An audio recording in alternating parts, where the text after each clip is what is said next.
बकरीद पर आपने बकरों की कुर्बानी तो सुनी होगी, लेकिन उत्तर प्रदेश के गाजियाबाद में एक ऐसी घटना घटी जिसने पूरे हिंदुस्तान को शर्मसार कर दिया। जहां बकरीद के दिन एक दोस्त ने ही दोस्त का कत्ल कर दिया।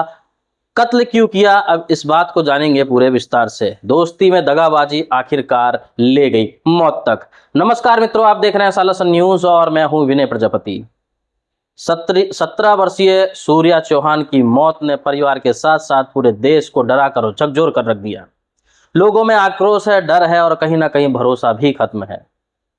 17 वर्षीय सूर्या चौहान के पास फोन आता है उसके दोस्त असद का कि तूने बकरा कटते हुए देखा है क्या। उसने बोला कि नहीं, मैंने नहीं देखा है।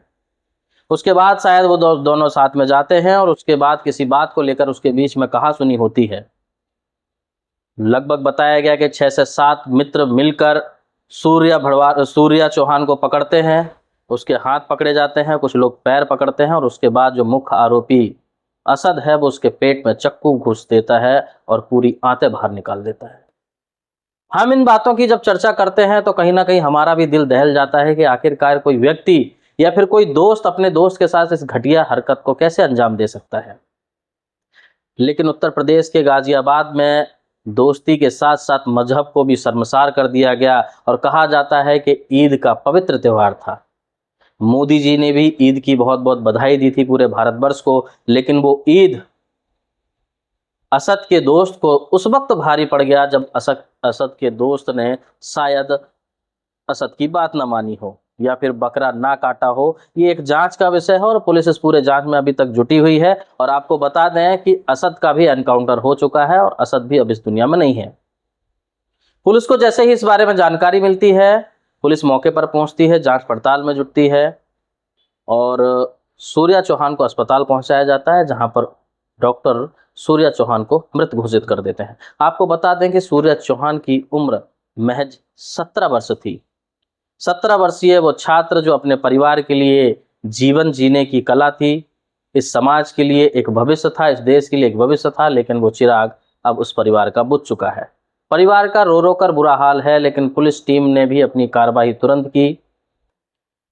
पुलिस टीम संयुक्त कार्रवाई में पता चला कि असद उत्तर प्रदेश से भागने वाला था। जैसे ही उत्तर प्रदेश पुलिस को इस बारे में जानकारी मिली, उन्होंने अपने लोगों को चारों तरफ फैला दिया। बताया गया कि असद अपने एक साथी के साथ किसी मित्र से कुछ पैसे लेने आया था, जिस वजह से वो वहां से भाग सके, क्योंकि लगातार वो जगह चेंज कर रहा था। जैसे ही पुलिस को ऐसी जानकारी मिलती है, पुलिस उस मौके पर पहुंच जाती है। पुलिस के ऊपर सबसे पहले असद के द्वारा फायरिंग की जाती है और जिसके बाद उस मुठभेड़ में असद का एनकाउंटर कर दिया जाता है और रात के अंधेरे का फायदा उठाकर असद का जो दूसरा मित्र है वो भाग जाता है।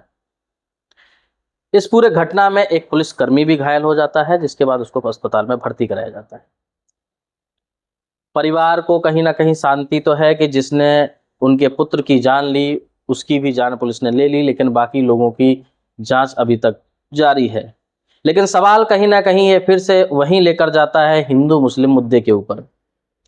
जब समाज में गंगा यमुना की तहजीब अलग अलग राज्यों से आती है और इस वक्त जो सबसे बड़ा माहौल चल रहा है गाय को राष्ट्रीय पशु घोषित करने का, हिंदुओं से ज़्यादा कहीं ना कहीं देखा जाए तो मुसलमान इस बात पर जोर देते हैं।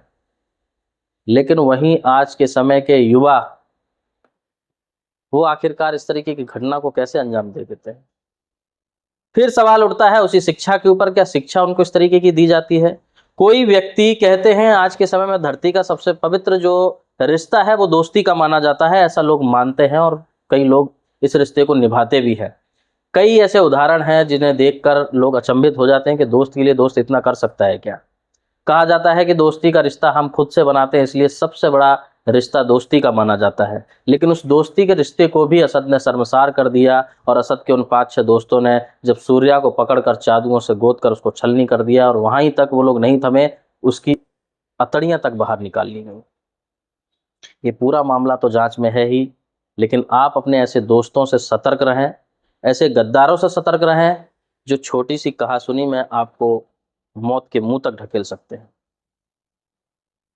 वहाँ की ग्राउंड रिपोर्टिंग करते वक्त एक पत्रकार ने बताया, जब वो वहाँ के लोगों से बातचीत करने गया तो वहाँ के लोग योगी आदित्यनाथ यानी कि वहाँ के सीएम को गाली दे रहे हैं। उनका कहना है कि योगी की पुलिस ने असद को मारकर बहुत गलत किया। अब आप समझ सकते हैं कि लोगों की मानसिकता कैसी है, उनकी सोच कैसी है और उनके जहन में किस तरीके का जो बीज बोया जा रहा है और उस बीज का जो अंकुरण है वो कहाँ तक लेकर जाएगा और किस तरीके के वृक्ष को वो जन्म देगा। आप सभी की इस पूरे मामले में अपनी क्या व्यक्तिगत राय है हमें कमेंट बॉक्स में कमेंट करके अवश्य बताएं। जय हिंद, जय भारत।